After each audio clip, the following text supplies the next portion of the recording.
Une ambiance glaciale digne d'un froid polaire afflige la fonction publique fédérale. Le couperet commence à tomber. Selon les principaux syndicats, plus de 3600 fonctionnaires ont appris cette semaine que leur poste était visé par les compressions. It's a lot of just unknowns, so we're all kind of just waiting. L'incertitude, c'est sans doute l'élément qui fait le plus mal, selon cet ancien haut fonctionnaire à la retraite qui a connu d'autres vagues de compression. L'impact que ça a pour les individus et que ça a pour les familles et que ça crée une nervosité et une tension dans le système qui est incroyable.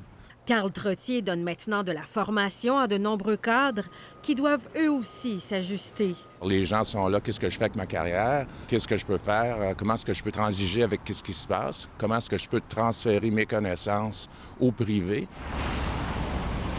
Mais pour les syndicats, Ottawa fait fausse route. Et tôt ou tard, la population en paiera le prix.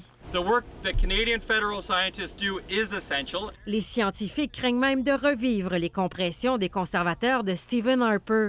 Dans son dernier mandat, de 2011 à 2015, 25 000 postes de fonctionnaires ont été éliminés. On n'est pas revenu au même niveau où on était avant les coupes. Donc, il y a encore des laboratoires désuets. Donc, c'est sûr que oui, ça fait peur aussi d'avoir l'impression que peut-être que c'est ça aussi qui pourrait arriver, de couper encore grandement dans la science publique. Et c'est des pas vers hier. Puis dans un temps où ce qu'on vit dans une crise économique, les Canadiens ont besoin plus que jamais une fonction publique résiliente, un filet de sécurité sociale qui est là pour les soutenir.